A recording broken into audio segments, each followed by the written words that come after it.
கர்த்தாவே உம்மை துதிக்கிறேன் ஆண்டவரே, உம்மை ஸ்தோத்திரிக்கிறேன், உம்மை மகிமைப்படுத்துகிறேன். இந்த வேளையில் உம்முடைய கர்த்தாவே மகிமை நீங்க விளங்க பண்ணுவீராக.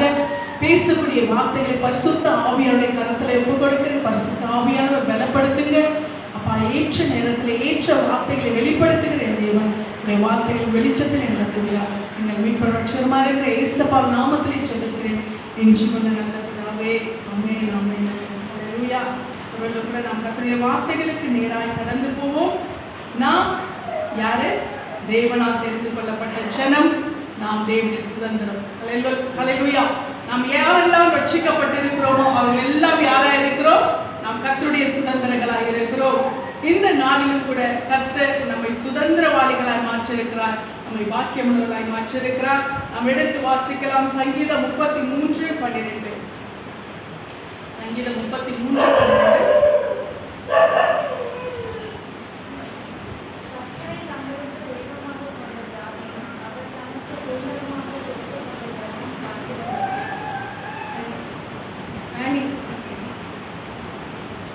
ஹல்லேலூயா. கர்த்தரை தங்களுக்கு தெய்வமாக கொண்ட ஜாதியும் அவர் தமக்கு சுதந்திரமாக தெரிந்து கொண்ட ஜனமும் பாக்கியம் உள்ளது. கர்த்தர் தங்களுக்கு, கர்த்தர் என்ன பண்ணிருக்கிறாரா? நம்மை சுதந்திரமாய் தெரிந்து கொண்டிருக்கிறார். ஆமென். ஹல்லேலூயா.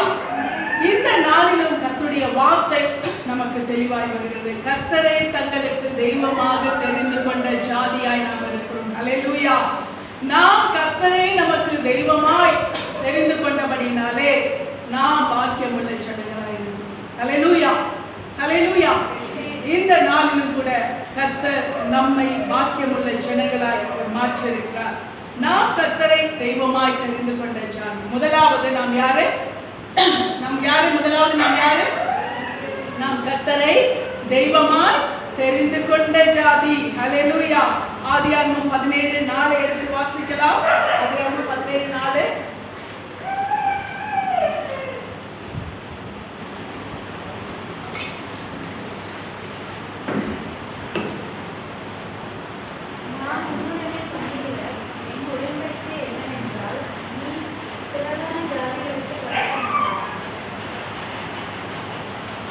ஹல்லேலூயா. நாம் ஆதியாகமம் 17:4 வாசிக்கும் பொழுது ஆண்டவர் இந்த வார்த்தையை யாரை பார்த்து சொல்லுகிறார்? அப்படின்னு சொல்லுங்க பார்க்கலாம். ஆதியாகமம் 17:4 இந்த வார்த்தையை ஆண்டவர் யாரை பார்த்து சொல்றாரு? யாரை பார்த்து சொல்றாரு? யாரை பார்த்து சொல்றாரு? ஆபிரகாமை பார்த்து. ஹல்லேலூயா. நான் உன்னோட பண்ணுகிற என் உடன்படிக்கை என்னவென்றால் நீ திரளான ஜாதிகளுக்கு தகப்பனாவாய். ஹல்லேலூயா. யாரை பார்த்து தெரியுமா சொல்றாரு? ஆபிரகாமை பார்த்து. காரணம் என்னவென்று சொன்னால் ஆபிரகாம் கர்த்தரை தனக்கு தெய்வமாக தெரிந்து கொண்டார். ஹல்லேலூயா. ஹல்லேலூயா. ஆபிரகாம் கர்த்தரை தனக்கு தெய்வமாக தெரிந்து கொண்டபடினால கர்த்தர் ஆபிரகாமுக்கு கொடுக்கிற கிரெடிட் இது. என்ன? நான் உன்னோட பண்ணுகிறேன் உடன்படிக்கை என்னவென்றால் நீ திரளான ஜாதிகளுக்கு தகப்பனாவாய். ஹல்லேலூயா. உன் இனத்தை, உன் ஜனத்தை, உன் குலத்தை, உன் கோத்திரத்தை, உன் ஜாதியை, உன் ஜனத்தை எல்லாவற்றையும் விட்டு நீ என்ன பின்பற்றி வந்தல்ல, நான் உனக்கு கொடுக்கிற கிரெடிட் தெரியுமா? உன்னை திரளான ஜாதிகளுக்கு தகப்பனாய் மாற்றுவேன். ஹல்லேலூயா. இது ஆபிரகாமுக்கு கர்த்தர் கொடுத்த மகிமை. ஏனென்றால் ஆபிரகாம் கர்த்தரை தெய்வமாக தெரிந்து கொண்டார். ஆபிரகாம் கர்த்தரை விசுவாசித்தார். ஆபிரகாம் கர்த்தரை ஏற்றுக்கொண்டார். எல்லாவற்றையும் ஆண்டவர் அந்த அதிகாரத்தை நீங்க முந்தின அதிகாரத்தை நீங்க வாசிப்பீங்கன்னா அந்த 12ஆம் அதிகாரத்துல ஆபிரகாமை கர்த்தர் அழைக்கிறார். என்னன்னு சொல்லி கர்த்தர் ஆபிரகாமை நோக்கி நீ உன் தேசத்தையும் வாசிமா 12:1 ஆதியாகமம் 12:1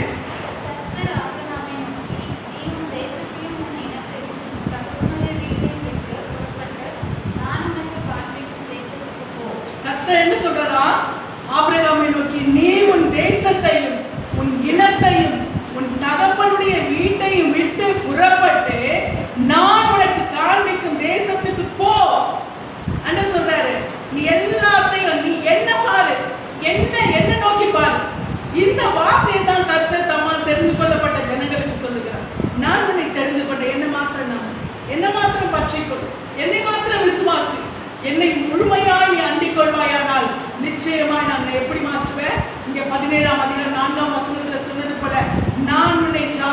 தகப்பனாய் மாற்றுவேன். ஹல்லேலூயா. நீ பிரிந்து நீ மற்ற காரியங்களை நீ ஒரு சின்ன ஒரு கூட்டத்தை தான் விட்டு வர, ஆனா நான் உன்னை எப்படி மாற்ற போகிறேன்? திரளான ஜாதிக்கு, திரளான ஜனங்களுக்கு உன்னை தகப்பனாய் மாற்றுவேன். இந்த வசனத்திலே ஆண்டவர் சொல்லும்போது ஆபிரகாமுக்கு சொல்றாரு, நான் உன்னை இங்க 2வது வசனத்துல வாசிமா, 2வது அதே 12:2 ஆதியாகமம் 12:2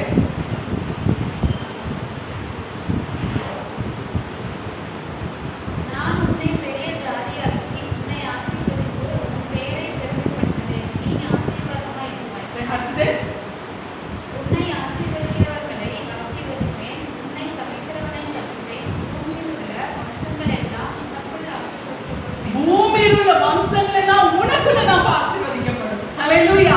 எல்லாரும் உனக்குள்ள இருந்தாதான் அவர்கள் ஆசீர்வதிக்கப்படும். ஏன்னா நீ எனக்குள்ள இருக்கிற. ஹல்லேலூயா. யாரெல்லாம் கர்த்தருக்குள்ளாய் இருக்கிறார்களோ அவர்களுக்குள்ளாய் தான் மற்றவர்கள் ஆசீர்வதிக்கப்படுவார்கள். ஆண்டவர் சொல்ற, உன்னை ஆசீர்வதிக்கிறவனை ஆசீர்வதிப்பேன், நீ சபிக்கிறவனை சபிப்பேன். ஏன் தெரியுமா ஆண்டவர் அந்த கிரெடிட்லாம் கொடுக்கிறாரு? நீ என்ன நம்பிட்ட, நீ என்ன விசுவாசிச்சிட்ட, நீ என்ன சார்ந்துட்ட, நான் உன்னை விட மாட்டேன், நான் உன் சார்பில் இருக்கிறேன், நான் உன்னோடு கூட இருக்கிறேன். அப்ப இந்த வார்த்தைகளை ஒரு மனுஷன் சொல்லுகிறானா? இல்ல, இந்த வார்த்தைகளை சொல்லுகிறது யார்? கர்த்தர். கர்த்தருடைய வார்த்தை இதை சொல்லுகிறது. உன்னை ஆசீர்வதிக்கிறவன் உன்னை ஆசீர்வதிப்போ. ஒரு வார்த்தை என்பது ஒரு மனுஷனுடைய வாயிலிருந்து புறப்படுகிற வார்த்தை அல்ல. நாம் தேவனையை அண்டிக் கொண்டு, தேவனையை சார்ந்து கொண்டு, தேவனையை பற்றிக் கொண்டு, கர்த்தரையை நம்பிக்கையாய் கொண்டிருக்கும் பொழுது அந்த வார்த்தை யாருடைய வாயிலிருந்து புறப்படுகிறது? அது கர்த்தருடைய வாயிலிருந்து புறப்படுகிறது. அதனாலதான் கர்த்தர் அவர் நமக்கு இந்த ஆசீர்வாதத்தை கொடுத்தார். எதை குறித்தும் கவலைப்படாமல் கர்த்தரை மாத்திரம் பார்த்து கொண்டிருக்கிற தம்முடைய பிள்ளைகளை கர்த்தர் நிச்சயமாய் அவர் ஆசீர்வதிப்பார். அவர்கள் சார்பிலிருந்து அவர் செயலாற்றுவார், அவர்களுக்காக அவர் செயலாற்றுவார். ஹல்லேலூயா.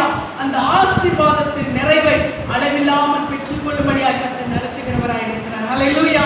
நாம் ஆராதிக்கிற தேவன் ஏதோ விட்டுட்டு வர நாம் போல் விடுற தேவன் அல்ல. ஹல்லேலூயா. நம்மை பிரித்தெடுத்து நம்மை விசேஷித்த ஜாதியாய் மாற்றுகிறவர், விசேஷித்த நன்மைகளை நமக்கு கொடுக்கிறவர். கர்த்தர் நமக்குள்ளாய் ஜனங்களை ஆசீர்வதிக்கிறவராய் இருக்கிறார். நம்முடைய வாயிலிருந்து புறப்படுகிற ஆசீர்வாதத்தை அவர்களுக்கு ஆசீர்வாதமாகும். நம்முடைய வாயிலிருந்து புறப்படுகிற எந்த ஒரு மாறான வார்த்தைகளும் அவர்களுக்கு மாற்றலாம். அந்த வார்த்தையை சொல்லக்கூட எனக்கு துணிச்சல் இல்லை.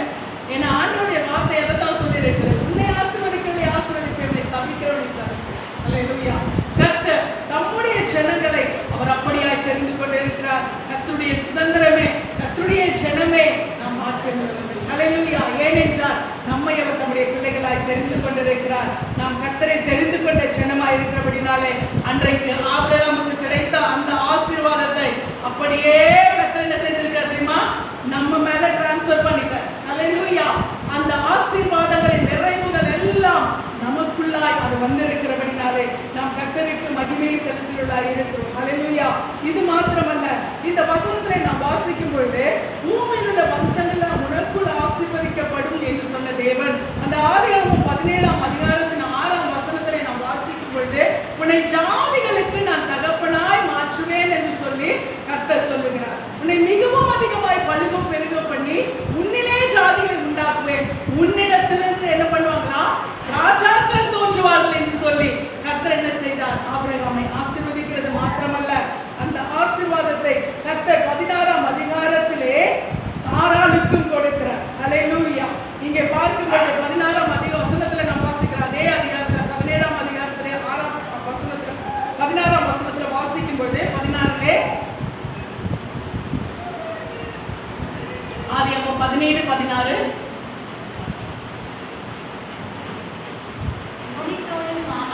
ஆதியாகமம் 17:16 நான் அவளை ஆசீர்வதித்து அவளாலே உனக்கு ஒரு குமாரனை தருவேன், அவள் ஜாதிகளுக்கு தாயாகவும் அவளாலே ஜாதிகளின் ராஜாக்கள் உண்டாகவும் அவளை ஆசீர்வதிப்பேன் என்றார். ஆமென். நான் அவளை ஆசீர்வதித்து அவளாலே உனக்கு குமாரனை தருவேன், அவள் ஜாதிகளுக்கு தாயாகவும் அவளாலே ஜாதிகளின் ராஜாக்கள் உண்டாகவும் அவளை ஆசீர்வதிப்பேன். ஹல்லேலூயா.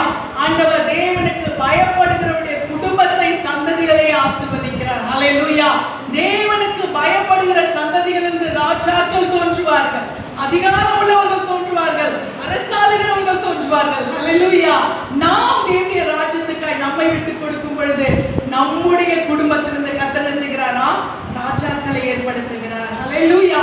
இது ஏதோ கற்பனை அல்ல, கர்த்தர் ஆபிரகாமை கொண்டு செய்தது. ஆபிரகாமின் வம்சத்திலே ராஜாக்கள் இல்லாம போனதில்லை. தொடர்ந்து ஆண்டவர் ராஜாக்களை ஏற்படுத்தினது மாத்திரமல்ல, யூத ராஜசிங்கமாய் ஆண்டவராகிய இயேசு கிறிஸ்து என்றென்றைக்குமாய் அரசாளுகிற ராஜாதி ராஜாவாய் எந்த கோத்திரத்திலே ஏற்படுத்தினார்? ஆபிரகாமின் சந்ததியில. ஹல்லேலூயா. நம்ம ஆண்டவர் உண்மையில வாக்குத்தத்தத்தை நமக்காக ரெடியா வச்சிருக்கிறார், நமக்காக வைத்திருக்கிறார்.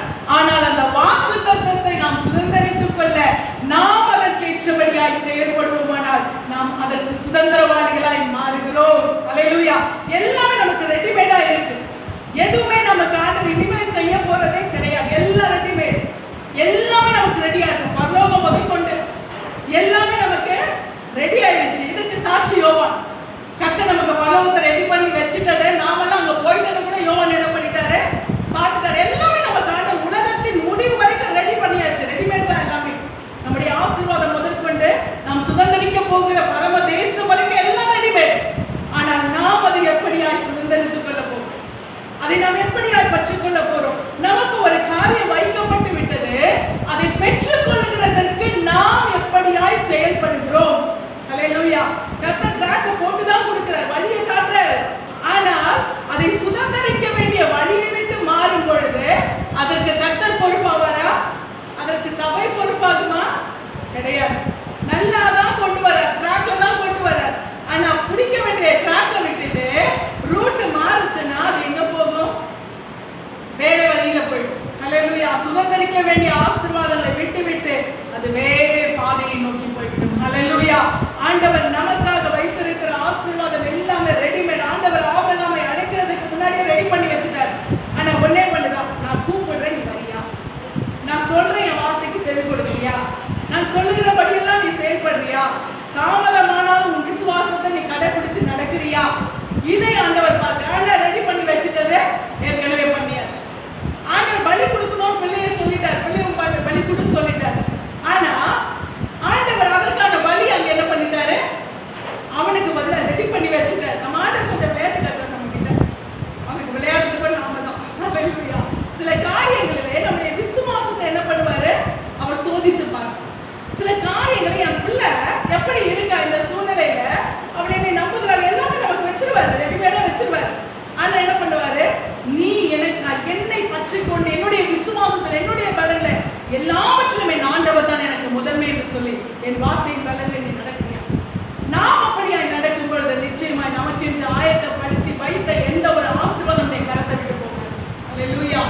சில காரியங்களை ஆண்டவர் சொல்வார், ஏன் சுதந்திரத்துக் கொள்ள முடியவில்லை என்றால் அந்த பாதையில கடந்து போகாது. ஹல்லேலூயா. நாம் அவர் காண்பிக்கிற பாதையிலே அது எப்படியாய் என் ஆண்டவர் சொல்லிட்டார். என் ஆண்டவருடைய வார்த்தை, என் ஆண்டவருடைய நடக்கும். நான் பிரித்தெடுக்கப்பட்ட ஜாதியின் வழி இதுதான் அப்படின்னு சொல்லிட்டு எந்த தேவ பிள்ளை கர்த்தருடைய வார்த்தையை பற்றி கொண்டு நடக்கிறார்களோ அவர்களை தேவன் பாக்கியமுள்ள ஜாதியாய் மாற்றுகிறார். ஹல்லேலூயா. அது மாத்திரமல்ல, நீங்க இந்த வசனத்தை வாசிப்பீர்களானால் யாத்ராகமம் 19ஆம் அதிகாரம் 6ஆம் வசனத்தை வாசியுங்கள். யாத்ராகமம் 19:6.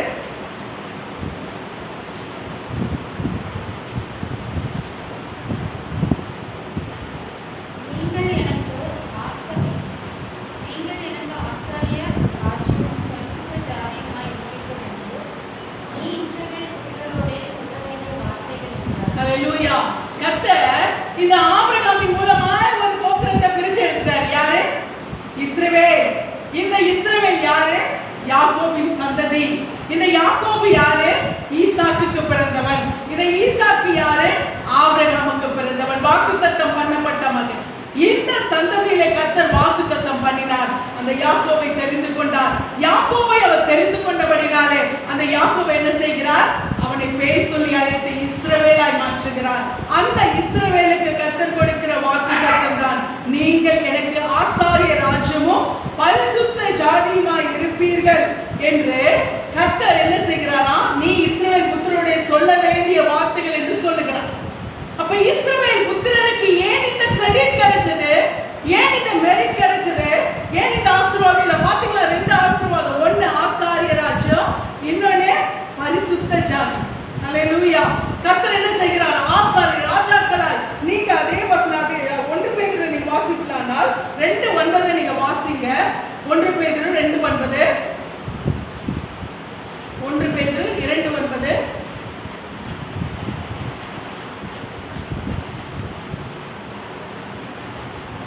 நீங்களோ உங்களை அந்த காலத்தினின்று தம்முடைய ஆச்சரியமான உயிரினத்திற்கு வரவழைத்தவருடைய ஜனமாயிருக்கிறீர்கள்.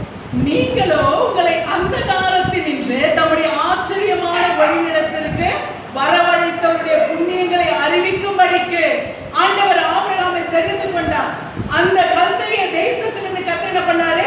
பிரித்தெடுத்தார். நீ என்னுடைய ஜனம், நீ என்னுடைய ஜாதி, நீ என்னுடைய கோத்திரம், நீ என்னுடைய மகன், நான் உன்னை எனக்காக தெரிந்து கொண்டேன் சொல்லி ஆண்டவர் என்ன செய்கிறார்? அந்த கல்தேய இனத்திலிருந்து ஆபிரகாம் என்ன செய்கிறார்? பிரித்தெடுக்கிறார். அந்த காலத்திலிருந்து பிரித்தெடுத்தவர் அவனை என்ன செய்கிறார்? தம்முடைய ஆச்சரியமான வழிநடத்திற்கு வரவழைக்கிறார். அதே மகிமையை தான் நம்ம என்ன செய்கிறார்? நமக்கு கொடுத்திருக்கிற இந்த உலகத்தின் அந்த காலத்திலிருந்து நம்மை பிரித்தெடுத்து நம்மை அவர் என்ன செய்திருக்கிறாரா? தம்முடைய ஜனமாய் அவர் தெரிந்து கொண்டார். தம்முடைய ஜனமாய் அவர் தெரிந்து கொண்டு தம்முடைய ஆச்சரியமான வழிநடத்திற்கு வரவழைத்தவர் தம்முடைய புண்ணியங்களை அறிவிக்கும்படிக்கு நம்ம எதற்காக ரட்சித்திருக்கிறாரா? ரட்சிப்பதற்காக நமக்கு கொடுத்திருக்கிறார். எதற்காக நம்மை ரட்சித்திருக்கிறார்? யாராவது ஒருத்தர் எனக்கு சொல்லுங்க, சரியான ஒரு வார்த்தை சொல்லுங்க. கேட்டிருக்கீங்க, நிறைய வாட்டி கேட்டிருக்கீங்க, நிறைய வாட்டி இதே இடத்துல தான் சொல்லுங்க. எதற்காக நம்மை ரட்சித்திருக்கிறார்?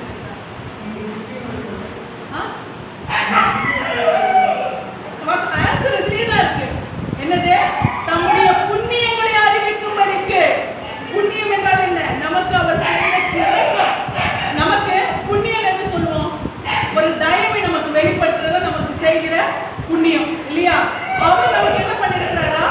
புண்ணியம் செஞ்சிருக்கிறார். நம்ம சொல்லுவோம் இல்லையா, யார் செஞ்ச புண்ணியமோ அப்படின்னு சொல்லுவோம். யார் செஞ்ச புண்ணியமோ இந்த மாதிரி நடந்தது, நல்லபடியா ஏதோ காப்பாற்றப்பட்டிருக்காங்க இப்படிலாம் சொல்லுவோம் இல்லையா? நமக்கு யார் புண்ணியம் செஞ்சிருக்காரு? நம்முடைய ஆண்டவர். அல்லேலூயா.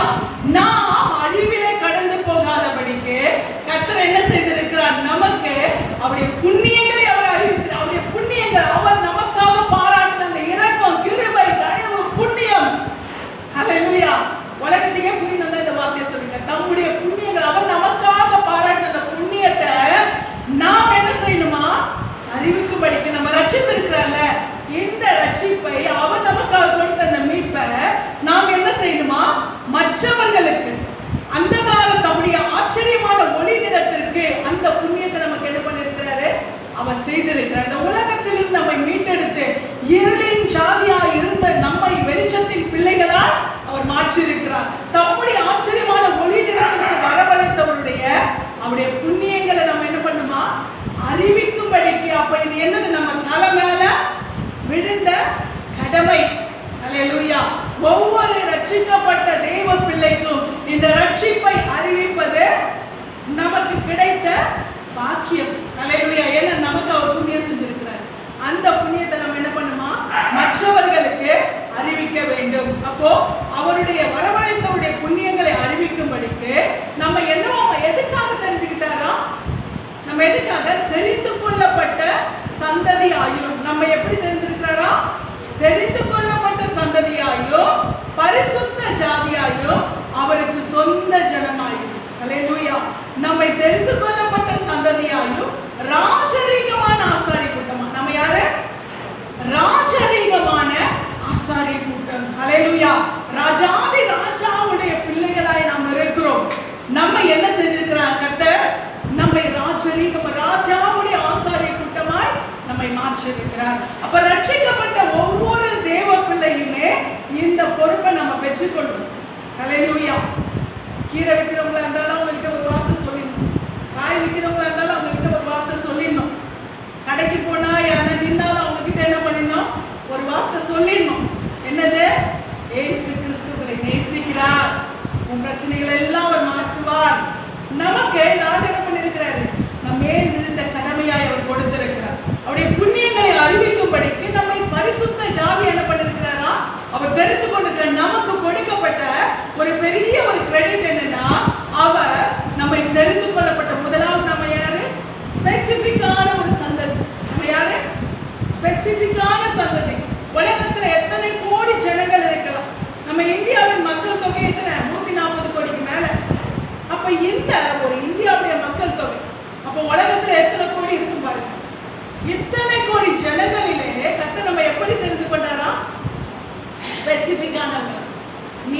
நீ நீ நீ நான் என்ன பண்ணிருக்கிறாராம், நம்மள ஒவ்வொருத்தரும் என்ன பண்ணிருக்கிறாராம், ஸ்பெசிபிக்கா தெரிஞ்சிருக்கிறார். இல்லைன்னா இந்த தெருவுக்கு மொத்த பேரையும் வந்து உட்கார்ந்துருப்பாங்கல்ல இல்லையா, மொத்த பேரையும் வந்து உட்கார்ந்துருப்பாங்க இல்லையா, இல்ல அண்ணா நகர் மொத்தமா இங்க இருக்கும் இல்லையா. ஏன் ஆண்டவர் இவ்வளவு ஜனங்களிலே நம்மை மாத்திரம் தெரிந்து கொண்டார்? ஏன்னா நம்ம செலக்டிவானவங்க. அல்லேலூயா. நாம் தெரிந்தெடுக்கப்பட்டவர்கள். ஆபிரகாமின் காலத்துல ஆபிரகாம் மட்டும்தான் இருந்தாரா? கிடையாது. ஆபிரகாம் எவ்வளோ பேர் இருந்திருப்பாங்க இல்லையா. அவருடைய இனம், ஜனம், சந்ததி, மற்ற எல்லாம் ஏகப்பட்ட ஜனங்கள் இருந்திருப்பாங்க. ஆனா கர்த்தர் யாரை தெரிந்து கொண்டார்? ஆபிரகாமை தெரிந்து கொண்டார். அல்லேலூயா. ஆபிரகாமை தெரிந்து கொண்டார். ஒருத்தனை கொண்டு என்ன பண்றாரா? ஒரு திரள் கூட்டத்தை அவர் ஆசீர்வதிக்கிறார். அவருக்குள்ளிருந்து அந்த ஆசீர்வாதத்துக்குள்ள தெரிந்து கொள்ளப்பட்டவர்கள் தான் நாம. பூமியில் உள்ள வம்சங்கள் எல்லாம் உனக்குள் ஆசீர்வதிக்கப்படும் என்று சொல்லி அந்த ஆசீர்வாதத்தை ஆபிரகாமுக்கு வைத்தவர் நமக்கு என்ன பண்ணிருக்கிறாரு? அந்த ஆசீர்வாதத்தை கொடுத்திருக்கிறார். இன்றைக்கு ஆண்டவர் அப்படிப்பட்ட ஜாதியாய் நம்மை தெரிந்து கொண்டு நமக்குள்ள என்ன பண்ணிருக்கிறாரா? அந்த ஆசீர்வாதத்தை வைத்திருக்கிறார். நாம் ஸ்பெசிபிக்கானவங்க, நாம் தெரிந்து கொள்ளப்பட்ட சந்ததி, நாம் ராஜரீகமான ஆசாரிய கூட்டம். அல்லேலூயா. நாம் சாதாரணமானவங்க இல்ல, நம்ம யாரு? ராஜரீகம். ஏன்னா நம்மை தெரிந்து கொண்டவர் யார் தெரியுமா? யார் அவரு? யார் அவரு? ராஜா. இங்க என்ன சொல்லி இருக்கிறது? ராஜரீக ஆசாரிய கூட்டம்னா அப்பா எப்படி அப்படிதான் பிள்ளைங்க இருப்பாங்க இல்லையா? அப்பா ராஜாவா இருந்து பிள்ளைங்க தரித்திரா இருக்க முடியுமா? கிடையாது. நம்ம அப்பா யாரு? ராஜாதி ராஜா. அந்த ராஜாவின் பிள்ளைகளா இருக்கிற நாம் யாரா இருக்கிறோம்? ராஜரீக ஆசாரிய கூட்டம். அல்லேலூயா. அப்ப இதுல நமக்கு ராஜரீகமும் இருக்கிறது. இன்னொன்னு, அம்மா நீ நான் ராஜாவின் பிள்ளைன்னு நீ சொன்னா மட்டும் போதாது, இன்னொன்னு உனக்கு கூடவே ஆட் பண்ணிருக்கேன். என்னது? என்ன ஆட் பண்ணிருக்கேன்? ஆசாரிய கூட்டம். ராஜரீக ஆசாரிய கூட்டம். அப்போ நாம நான் ஏசப்பா, என் ஏசப்பா யாரு? ராஜாதி ராஜா. அதனால நான் ராஜாவின் பிள்ளை அப்படின்னு சொன்னா மட்டும் போதுமா? என்ன செய்யணும்? ஆசாரிய கூட்டம் கூடவே. அதுக்கு தான் ஆண்டு என்ன பண்ணிட்டாரு?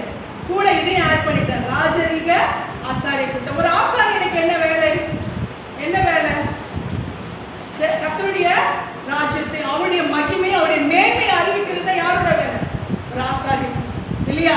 அப்போ ஆண்டவர் நீ ராஜாவா இருக்கிற, என்னுடைய பிள்ளையா இருக்கிற, அப்போ ராஜாதி ராஜாவா இருக்கிற என்னுடைய மகத்துவத்தை அறிவிக்கிற ஆசாரிய கூட்டமாயும் நீ இருக்கிறாய் என்று சொல்லி கர்த்தர் நம்மை பார்த்து சொல்லுகிறார். அல்லேலூயா.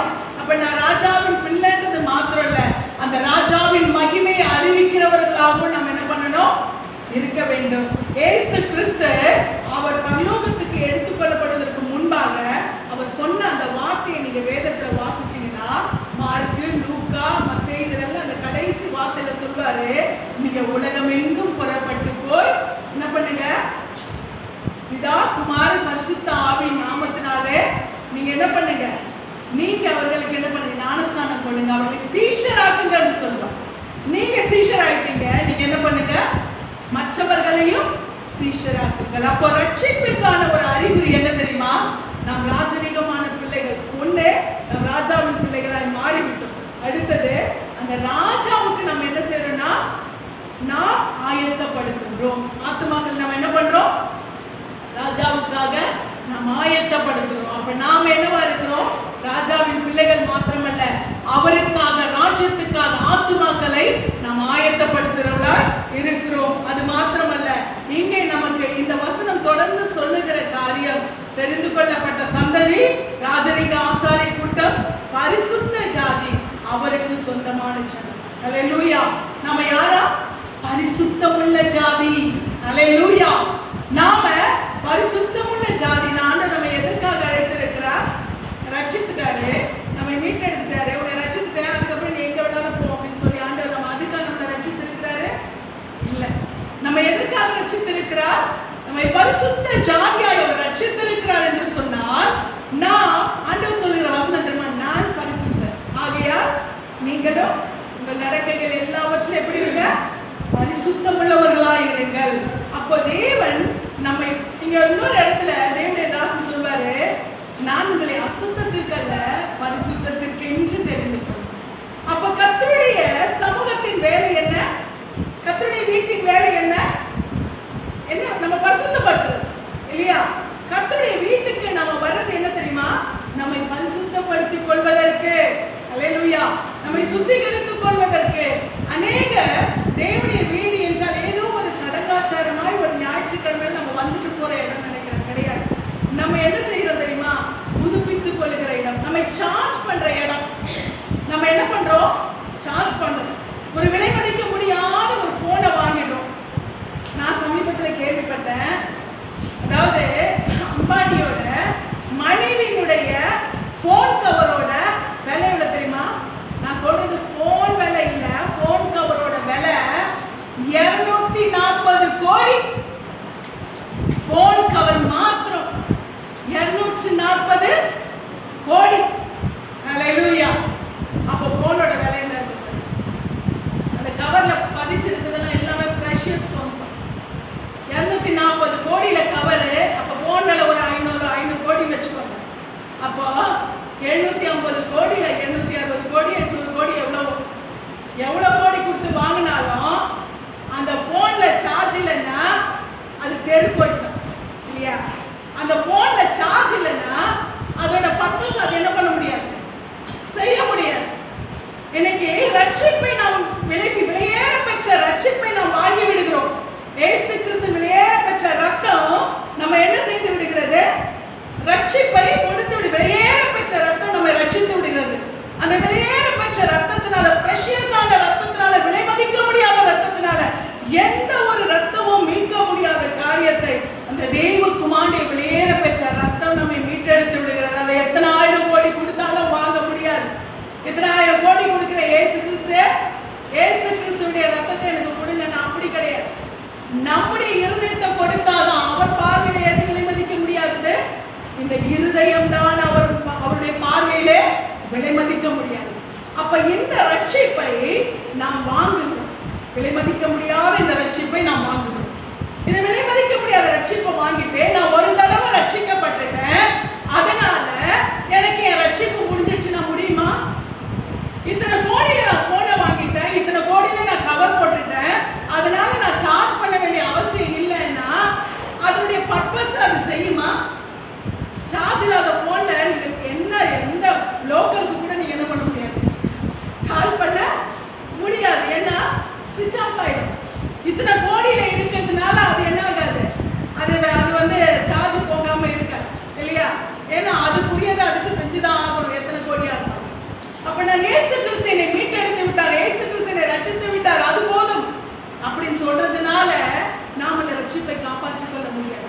நாம் என்ன செய்யணும் தெரியுமா? அந்த ரட்சிப்பை காப்பாற்றிக் கொள்ள தேவனுடைய சமூகத்துல வந்து நம்ம சார்ஜ் பண்ணிக்கணும். ஹல்லேலூயா.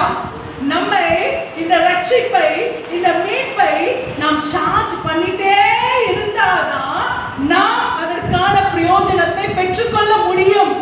ஹல்லேலூயா. நாம் அந்த காரியத்தை நாம் பெற்றுக்கொள்ளாமல் நாம் இந்த ரட்சிப்பை பெற்றுக்கொள்ள முடியாது. ஹல்லேலூயா. இதற்கு தான் கர்த்தருடைய சமூகம், இதற்கு தான் கர்த்தருடைய வார்த்தை, இதற்கு தான் கர்த்தருடைய மீட்பு. கர்த்தர் நம்மை எப்படி தெரிந்து கொண்டிருக்கிறாரா? நம்மை பரிசுத்த ஜாதியாய். ஹல்லேலூயா. நாம் தேவனுடைய சமூகத்துல வந்து நாம் அவருடைய மீட்பை பெற்றுக்கொண்டவர்களால் அவருடைய வார்த்தையிலே பலப்பட்டு பரிசுத்தத்தின் மேல் பரிசுத்தம் அடைந்து நாம் என்ன பண்றோம்? அவருடைய பரிசுத்த ஜாதியாய் நாம் மேன்மை பாராட்டுகிறவர்களாய் இருக்கிறோம். அப்ப ஆண்டவர் நம்மை தெரிந்து கொண்டது அவருடைய புண்ணியங்களை அறிவிக்கும்படி. ஹல்லேலூயா. இன்னைக்கு நம்ம கம்யூனியன் இருக்கு. நான் இந்த பாட்டோடு நான் முடிக்கிறேன். கர்த்தருக்கு சித்தமானால் அடுத்த வாரத்தில் இதை நான் தொடருகிறேன். கர்த்தர் நம்மை தெரிந்து கொண்ட ஜாதியாய் மாற்றியிருக்கிறார். ஹல்லேலூயா.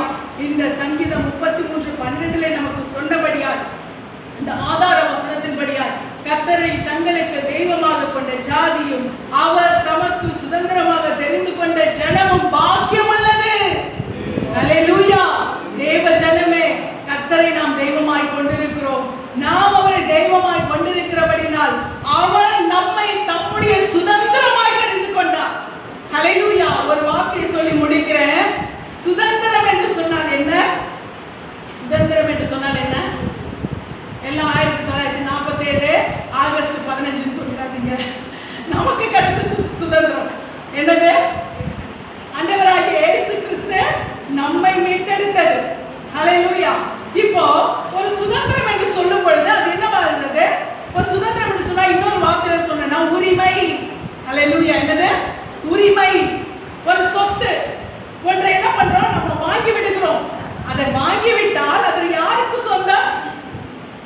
சொந்தம்? வாங்கினவங்களுக்கு தான் சொந்தம். ஏன்னா நான் காசை கொடுத்துருக்கேன்ப்பா, நான் பத்திரம் பண்ணியிருக்கேன்ப்பா, நான் பட்டா பண்ணியிருக்கேன்ப்பா, எல்லாம் பக்காவா இருக்கு பாரு. ஏன்னா அது நான் எனக்கு சொந்தமா வாங்கினது. அப்ப அது என்னது? எனக்கு சுதந்திரம். அப்ப ஆண்டவராகிய இயேசு கிறிஸ்து நம்மை அவர் விலை கொடுத்து வாங்கிவிட்டார்.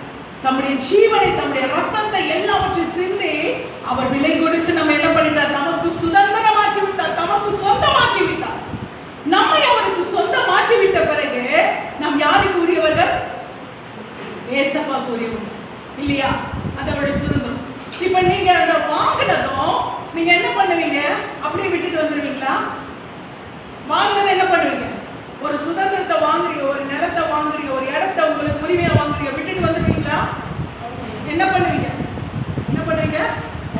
பாதுகாப்பு இல்லையா? முதல்ல என்ன பண்ணுவோம்? அதுக்கு என்ன பண்ணுவோம்? முதல்ல நம்ம ஏரியா, இது ஏன் ஏரியா, இதை நான் வாங்கியிருக்கேன். அப்ப நம்ம என்ன பண்ணுவோம்? முதல்ல வேலி போடுவோம். அல்லேலூயா.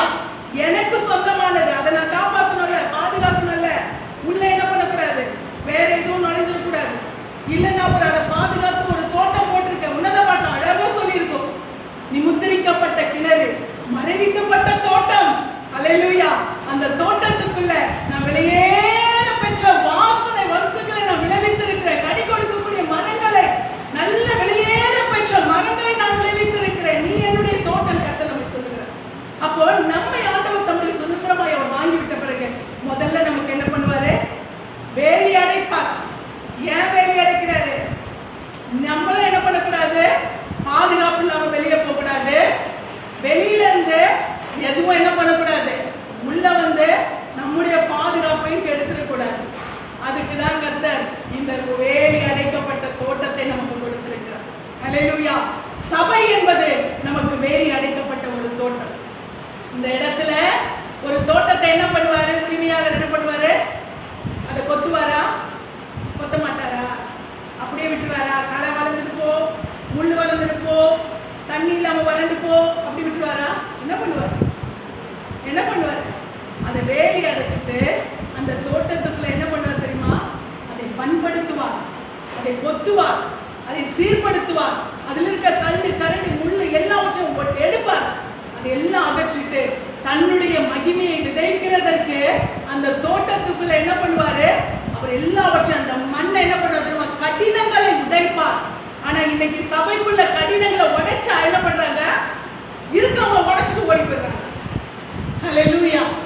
சபை என்ன தெரியுமா? கடினங்களை உடைக்கிற இடம். கடினமான சூழ்நிலை வெளியில இருந்து வரும்போது கடினமா வர அதே கடினத்தோட இந்த சபையில இருக்கக்கூடாது. என்ன பண்ணணும்? இந்த கடினங்கள் மாற வேண்டும். அது கனி கொடுக்கக்கூடியதாய் மாற வேண்டும். என்னதான் மண் இருந்தாலும் அதுல கடினம் இருந்தால் என்ன பண்ண முடியாது? கல்ல உள்ள இருந்தா, களைகள் இருந்தா அதுல கனி கொடுக்க முடியுமா? முடியாது. அப்ப அது கொத்தப்படணும்ல. அந்த கல்லுகள் அகற்றப்படல, முட்கள் அகற்றப்படல, களைகள் அகற்றப்படல, அது சாப்பிட்டாங்கல்ல. நம்ம எதுக்கு ஆண்டவரே உங்க கையில நான் மண்ணா ஒப்பு கொடுக்கிறேன்?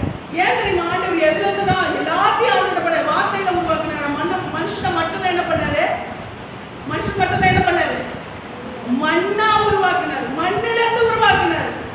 ஏன்னா நீ மண்ணே, நான் எப்பனாலும் உன்னை என்ன பண்ணுவேன்? உடைப்பேன், உருவாக்குவேன்.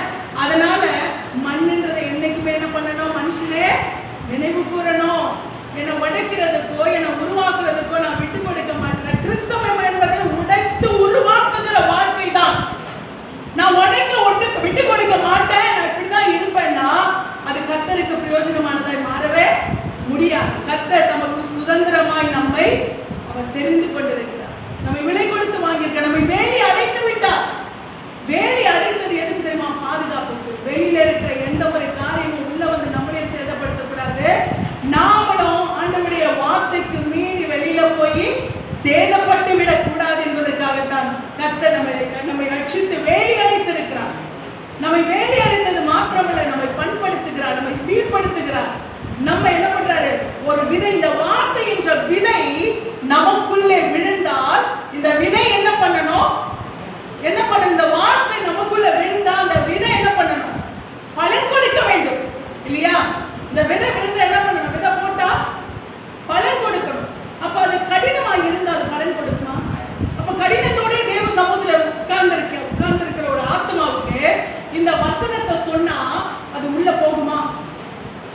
தெரியுமா?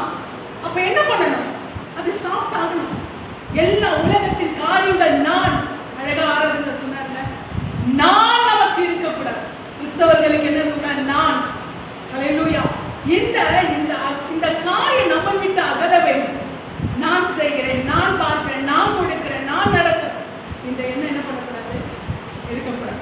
கர்த்தருடைய கிருபையினால உண்மையாகவே கர்த்தர் நம்முடைய கடினங்களை அகற்றுவதுதான் ரட்சிப்பு என்பது நம்மை உடைப்பது. நாம் உள்ள வந்துட்டோம், நம்மளை சுதந்திரமா மாத்திட்டார். உள்ள வந்த பிறகு நம் தேவனுடைய பலன்ல என்ன பண்ணணும்? நம்ம ஒப்பு கொடுக்க வேண்டும், நம்மை விட்டு கொடுக்க வேண்டும். பண்படுத்த பொத்த அவர் உரப்போட எல்லாவற்றுக்கும் விட்டு கொடுக்கும் பொழுது அவர் என்ன செய்கிறார்? நம்மை பண்படுத்துகிறார், நம்மை சீர்படுத்துகிறார், நம்மை கொத்துகிறார், நம்மளே உரம் போடுகிறார். அதற்கு அப்புறம் தான் என்ன போகுது?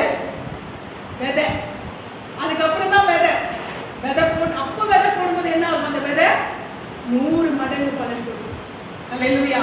அப்பனா இதுவரைக்கும் அதற்கு விட்டு கொடுக்காத எந்த ஆத்மாவுமே அந்த விதை உள்ளே போகவில்லை என்று அர்த்தம். ஹல்லேலூயா. இந்த வார்த்தை என்ற விதை உள்ள போகவும் இல்லை, அது கிரியை செய்யவில்லை. இத்தனை வருஷமா அது இப்படித்தான் உட்கார்ந்து இருந்திருக்கு. ஹல்லேலூயா. எப்படி உட்கார்ந்துருக்கு? நான் கொத்த இடம் கொடுக்க மாட்டேன், நான் என்னை பண்படுத்த இடம் கொடுக்க மாட்டேன், எனக்குள்ள கல் இருக்கும், எனக்குள்ள முள்ளை வச்சுதான் இருப்பேன், எனக்குள்ள கலையை வச்சுதான் இருப்பேன். இப்படியே விதை போடுவேன், வளருமா? பலன் கொடுக்க. அது என்ன பண்ணும்? தண்ணில் இருக்கிற கலை மற்றவைகளுக்கும் பரவும்படியா அது என்ன பண்ணும்? கிரியை செய்யும். கலை என்ன பண்ணும்? நீ எப்பவும் பார்த்துருக்கீங்களா? விதைச்சிருப்பீங்க சிலர்லாம். என்னது? விதையை விட எது வேகமா வளரும் தெரியுமா? கலை. விதையை விட கலை வேகமா வளரும். இதில் இருக்கிற சத்துக்களை அது உறிஞ்சு விடும். அப்ப இந்த கலை என்ன பண்ணுகிறது? அது தண்ணில் இருக்கிற கலையை அகற்றாம உட்கார்ந்து இருக்கு. அதனால என்ன பண்ணுதுன்னா, பக்கத்துல இருக்கிற செடி என்ன பண்ணுது? ஸ்பாயில் பண்ணிட்டு இருக்கு. அது ஸ்பாயில் பண்ணி அதுல இருந்து என்ன பண்ணிருக்கு? அது கொஞ்சமாவது கேட்கலாம்னு நினைச்சிருக்கோம். அது என்ன பண்ணிடுச்சு? ஸ்பாயில் பண்ணி, நான் கேட்டா போதாது, நீ என்ன? ஹல்லேலூயா. ஆனால் கர்த்தர் தம்முடைய தோட்டத்தை ஒரு நாளும் அப்படி அனுமதிக்க மாட்டார். கலைகளை தூக்கி இருக்கும். ஹல்லேலூயா. தம் தோட்டத்தை, தம்முடைய சுதந்திரத்தை அவர் பாதுகாப்பார். ஹல்லேலூயா. இன்றைக்கு தேவ ஜனமே, நான் சுதந்திரம் என்று சொல்லுகிறவர்கள் ஆமென் சொல்லுங்க. ஹல்லேலூயா. நான் என் தேவனுக்கு என்னை கொத்த அனுமதிக்கிறேன், என்னை சீர்படுத்த அனுமதிக்கிறேன், என்னை உரப்போட அனுமதிக்கிறேன், என்னை பண்படுத்த அனுமதிக்கிறேன், என்னில் உள்ள கலைகளை அகற்ற அனுமதிக்கிறேன். ஆண்டவரே, என்னை நல்ல கனி கொடுக்கிற மரமாய், என்னை நல்ல கனி கொடுக்கிற தோட்டமாய், என்னை வாசனை உள்ள சந்தன மரங்கள் வீசுகிற அந்த தோட்டமாய் என்னை மாற்றுவீராக என்று ஒப்பு கொடுப்போமா?